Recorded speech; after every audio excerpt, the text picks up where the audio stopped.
So here we are trying to get this built. It's supposed to be a 12 solenoid valve system, and we are doing this the first time in this way. We're not very experienced plumbers. We will see how this turns out.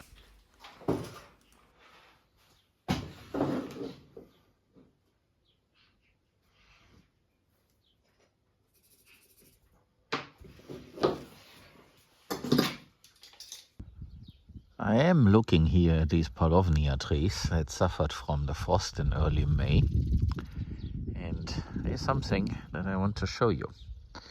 So this one here is clearly making new branches. You see this little thingy here, and there is another on the other side, and up here you can also see some moist thing glistering in the sun, and it becomes more pronounced up here. So this tree is definitely not dead, it is making new leaves. And let me pen to the other one, where I'm a little bit doubtful. So here it is. It's not making anything down there, and I have not yet seen similar attempts all the way up to the trunk. So it might be dead from a certain point on, and then I would have to cut it down there so that it starts from the roots again. That is what you also do basically when you harvest them. You just cut it slightly above the ground, and it will resprout from there and use the root system from the old tree. So I could cut it down there, and then exactly that will happen. But I'm a bit reluctant to do this just yet, and I'm trying to compare the bark of this to that, and there is some greenish shimmer in there, which makes me think it might start again, but takes maybe a little bit. I do see some very thin small shoots up there, but they are too far away to clearly make a decision just yet, and they might be from early May when the cold happened. So this one might have suffered more than the other. So I will not do anything just yet, but give it a week and then cut it down here if I have to. I would love to avoid this, but then if I do it, that would be a very interesting experiment to inform us about palovnia tree management. So it's also an upside if I have to cut it. Of course, I should not let it sit in that state for very long. That might also be a negative. I'm not sure. This is a learning experience. The others, there in the distance, they look fine. They are making leaves, they are growing, they get their water, and the last one soon will also get water directly. The platform is still in the way, so we basically have to change this and get this platform out of the way. But I see leaves there, so they are okay.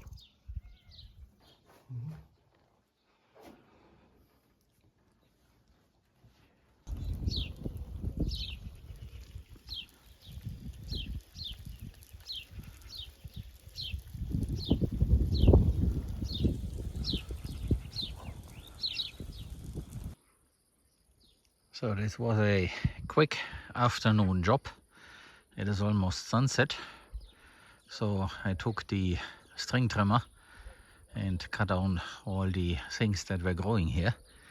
What I want to achieve is that this becomes more dense, and I achieve this by watering and cutting like I were a grazing animal. Of course, We cannot use grazing animals here because of the dogs. They are not used to them and they would try to hunt them. So the sheep, for example, they would not come in here out of fear, and they are right to be fearful. And therefore I have to do this a little bit by hand. But it's also a good thing, because that way I can definitely be indiscriminate and cut down everything, regardless of what it is, to a certain height. And that makes the desired plants to establish themselves while the others are constantly being cut. So this is the thing about selective grazing. If you let the animals selectively graze, then you end up with all the plants that you really don't want and the cows don't want to eat. They will thrive while the others will be decimated. So this is non-selective cutting and similar to non-selective grazing. And that is why I do this. That part is still there. The dogs use it as a place to lay down. So that's okay, but eventually all these blocks and the wood will be removed, and then the Bermuda grass should move in and it should fill the whole area. I'm not sure if we will see some of the Bermuda grass that I threw out here while things were still tall. Before cutting them down with the side, I threw out a bit of Bermuda grass. It was a small bag for 50 square meters. Just in order to get something in here. Maybe a few of these have germinated. At least it's wet and hot, so something could happen. But it might also be that the birds found them. And that is the thing. So seed should be buried, and that is the better way, but that wasn't possible here. So I tried this. And there are things emerging. Question is what it is. So we will see. I cut pretty high so that light can reach the soil, but that I don't cut very small plants. The same way like a grazing animal would do. So I'm trying to mimic this here. Unfortunately, we failed miserably. You see, this whole thing is leaking all over the place. Angel was scratching his head and he figured out the mistakes he made by gluing this together. So we have to do this again. And then there's another issue. You might see that we have two different types of solenoid valves here. And I checked my order, and actually I did order only 8, but the supplier sent us 16. Of two different types, and those one here with the red cables, they are for a different type of valve controller, and we managed to destroy the first two. Apparently they are for different voltage or something like that. So therefore we now did something to get some water out to the field, and it is working by using the 4 correct ones that are the ones at the end. But we have to redo this whole thing, and yeah, this wasn't a good thing.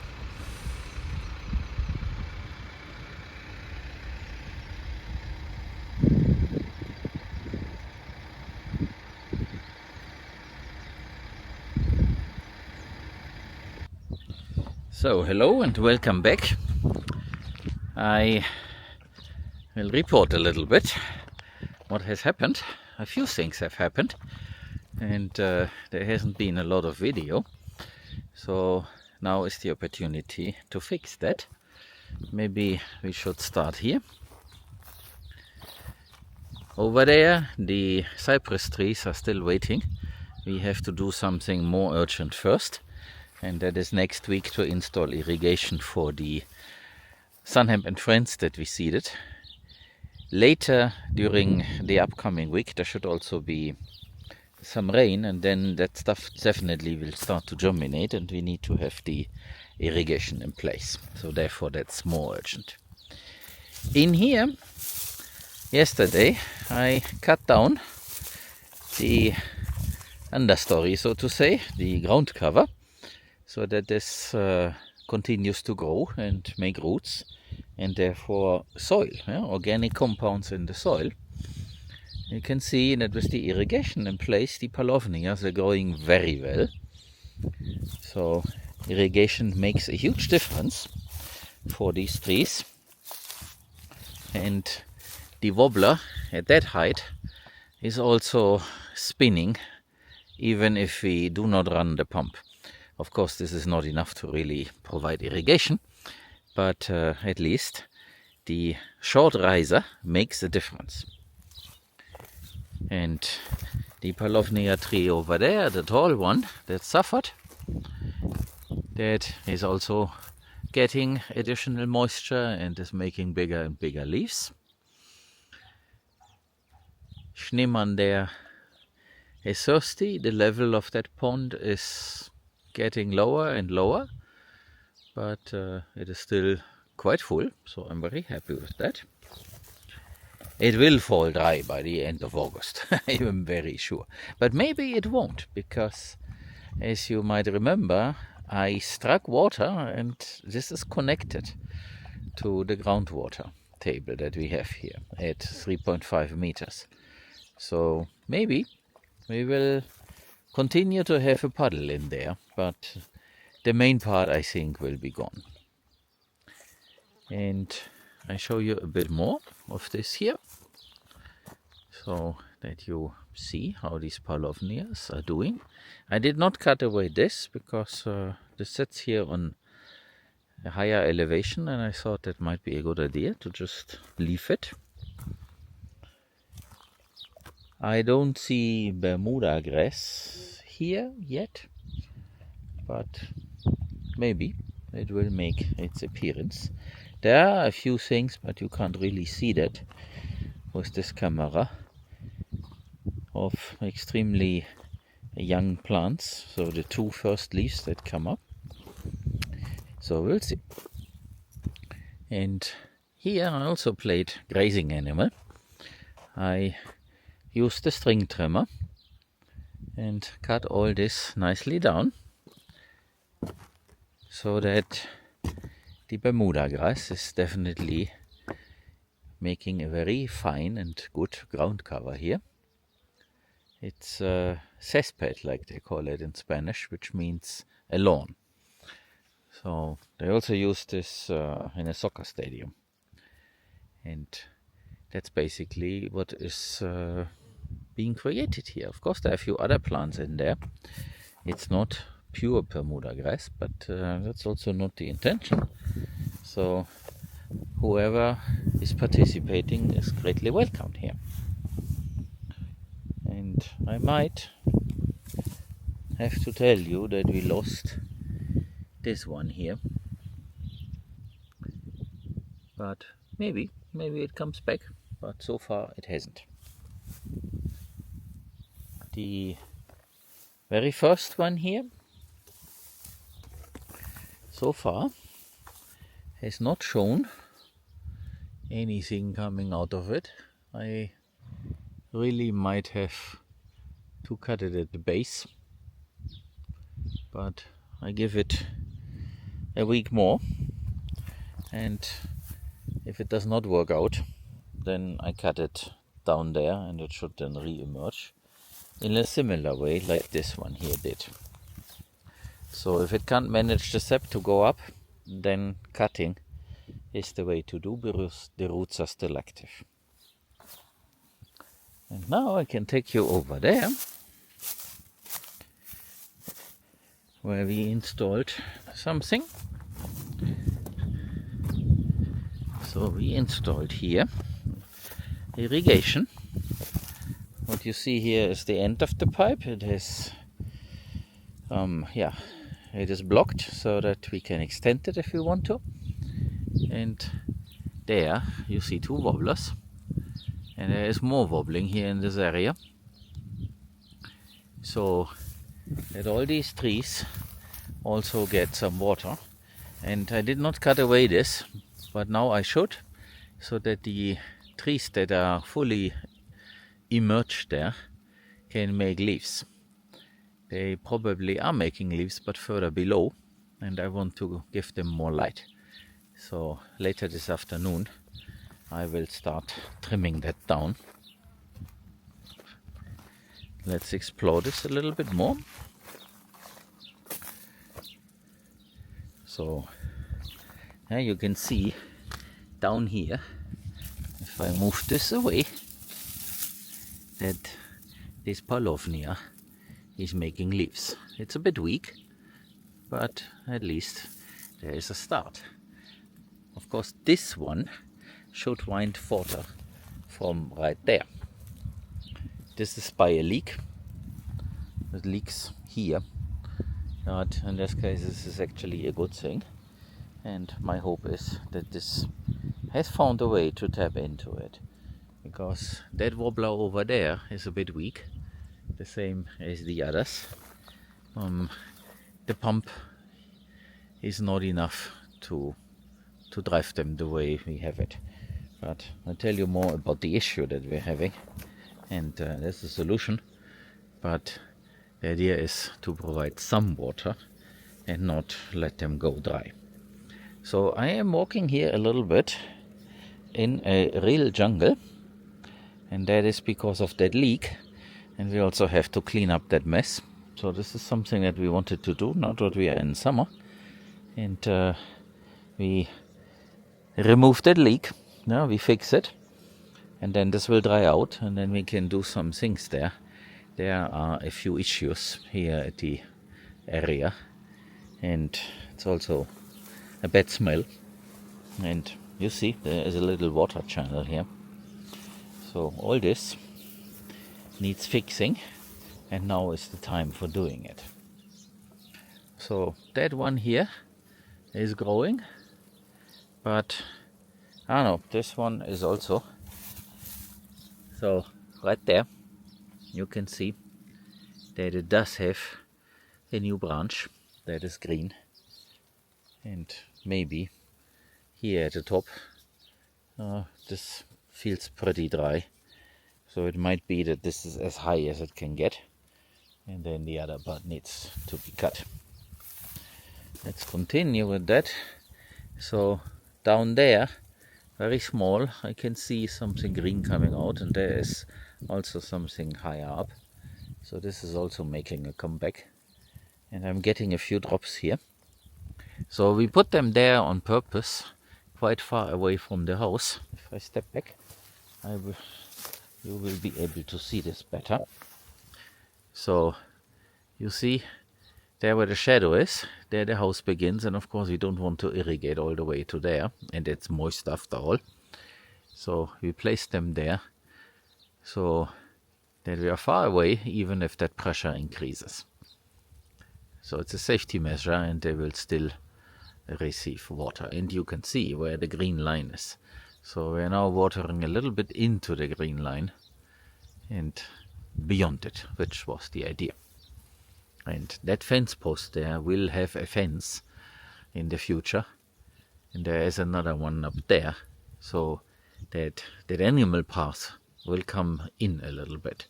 So where the wobbler is, that will be right there inside of that animal path. Of course, by then the wobbler will be a different thing. The plan is to have some sector sprinklers that throw the water out, but that is for later, not this summer. And you can see we place the T there for those two pieces, because here we will dig a trench and install our grey water pipe once we have the septic tank installed. It's also another project. So here is more wobblers, that one and the one over there. The doggies have decided to stay under the house in the shade. That is their preferred area. They all find a place somewhere in the shade. And I also cut this down here, so that now with the irrigation, the new things can grow and the trees grow better. They are all alive, so we did not lose one to the frost in early May. So that's working out very well.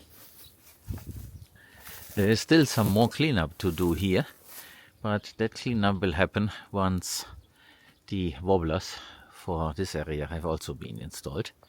So there are 2 inside, but we are missing 2 more at least, or maybe 3.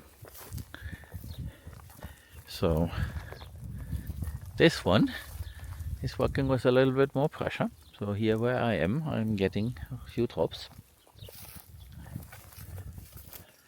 So now let's go over here.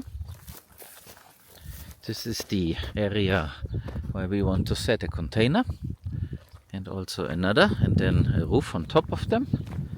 This is the place for the septic tank, and this is where we might have lost the vetiver due to this excessive growth of all the winter species.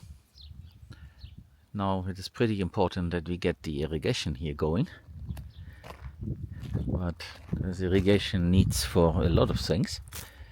But the vetiver here is growing, and after all we got a lot of rain, so there must be moisture in that soil. But yeah, it is not thriving, so therefore the idea to irrigate it. And today we also added this here. So there you see a connection. The connection is to the drip line that by accident got halfway buried here a little bit, but it's intact, it's working. And now this vetiver here is getting irrigated, and therefore it should then start to green up and grow tall like it used to. So this is already deep rooted, but the lack of moisture made it not really show how it normally would look like. So therefore we need to take care of this. So I'll run this drip line for a little while excessively now over the weekend, and then we shall observe it, and probably I will also cut down the other stuff so that whatever vetiver is there will get light. So there was that. We did try to run 2 Ethernet cables here, and then figured out that also we get a little bit of power to drive a camera somewhere there. It will not work. So these Ethernet cables, we need to remove them, and here you can see the remnants of this work. So up there is this PoE switch inside, and it appears that it does not really work on a long cable. So I ordered another one of those. So this is a box that has a POG power injector in it and also the switch, and I ordered the very same thing, and we will install that there and then connect the cameras with a short cable, because it works very well here. So let me walk you over there and explain that part.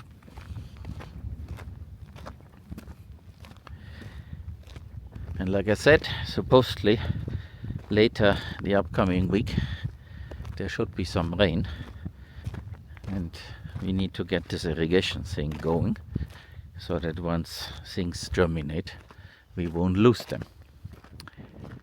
So here on that post for the gate there should be another post and extension a little bit higher, 1.50 m or so. We already have power lines here that will be buried later. There will be a trench and then we bury everything in one go.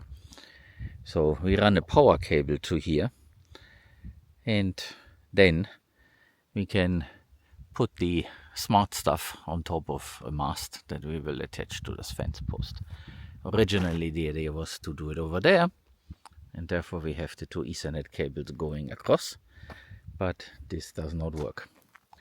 And there will also be an access point here, and that access point allows us to reach further in that direction, so that eventually somewhere there where that tree in the distance is, we can have another access point that catches the signal and controls the irrigation system from there.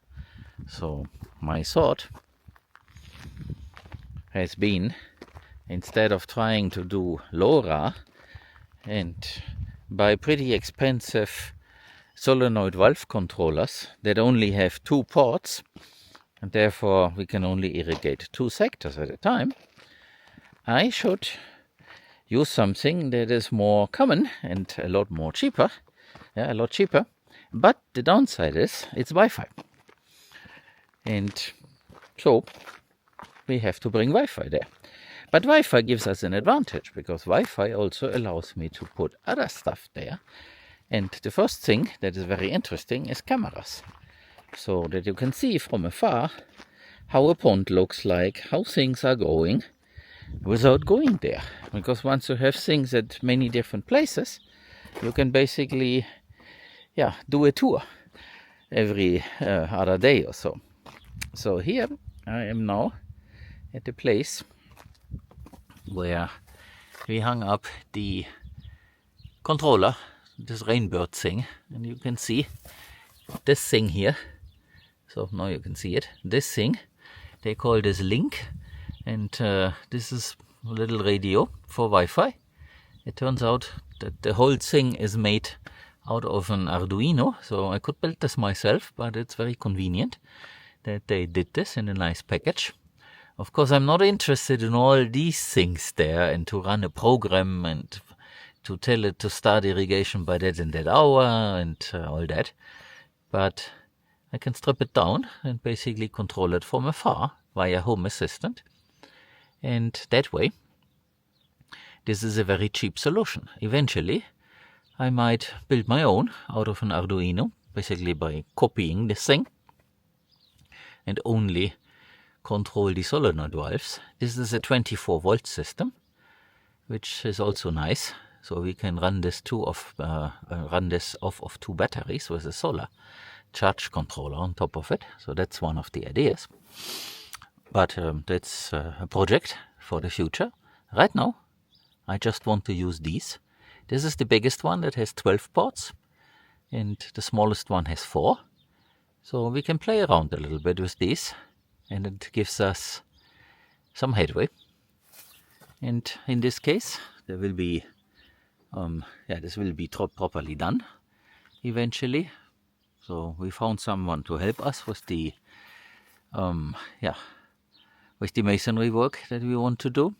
So PVC pipes, 12 of them will come out of that, go into the ground. All the wires will be in another PVC pipe for protection. And then this goes down, rigid PVC pipe, and will then cross over that driveway here, so that we don't have to dig it up again once we add more pipes. And then here we will have a box buried into the ground where we can make the connection to the flexible pipe, like this one here. And that way we have 12 points for irrigation. And another thing that we also coordinated today is there will be a concrete slab here, and we have already a 3000 liter water tank. So that tank will sit on top of this concrete slab here in this area, and then a pump with 3500 liters per hour of capacity will sit in here. Somewhere there will be a place to place it, to put it. And then this thing, which unfortunately has a bunch of leaks, Andrew needs to redo this.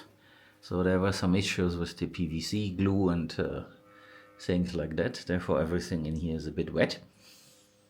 But as long as the system is running and is not holding back the power from the pump, the pressure, it is working. So it gets us going. So this will be improved over the next few days. But you can see the idea is to have 12 of these solenoid valves. Unfortunately, it's very unfortunate, the black ones here are the right ones. They are for this controller that's outside. But the other ones, and we installed 8 of them, are for a somehow different controller. So I ordered the black ones And then the box came with 16 valves in it, and we thought, okay, maybe I ordered 16, and we started to install them because they look nicer, but they are apparently for a different situation. They might be for a 12-volt system, because I managed to kill the first two. So, sorry. But as we have to do this anyway, we will then use these in the right order until we'll fix the leaks up there, and then this will be properly installed, and then this board will stay dry. Right now it's not so big a problem because it will dry out again with all that heat that we are now getting, but you can definitely see where this is going. So that was a little bit of an update so that you guys know what we have been up to. And there will be more wobblers in this area here to really cover it. This is going to be the future garden. So first we build soil and let the trees grow for shade, and eventually we will then level this and use this area here in the center to grow something, and something that we can eat. So this is supposed to be a veggie garden. And the bee box is there, and I just saw some air traffic there, so they are in there. The beekeeper hasn't been here yet. He does this on the side as a hobby. He works and is busy, so we just let this be. And this year there will be no garden in here. This is just let everything grow, and mostly the trees, and the Bermuda grass will conquer the whole area, and eventually we will hold it back when we grow something in here by heavily mulching. We'll see how we will do this, but for the moment this is just making soil, and therefore some irrigation. Doesn't have to be extremely perfect, will do. So I think 3 more wobblers will cover the area good enough, around the edges basically, and then we should be good for this year. The doggies are suffering a little bit. They get very slim when it gets very hot. They eat the same ration, but somehow those Mastiff dogs in summer, they look very skinny and like they were starving, but they are not. This is just something normal that happens to them. And he is looking for a place in the shade. You see, there is one. This is Olaf. He already found a place in the shade. So they're all distributed and scattered. Everyone trying to find a place to hide from the sun.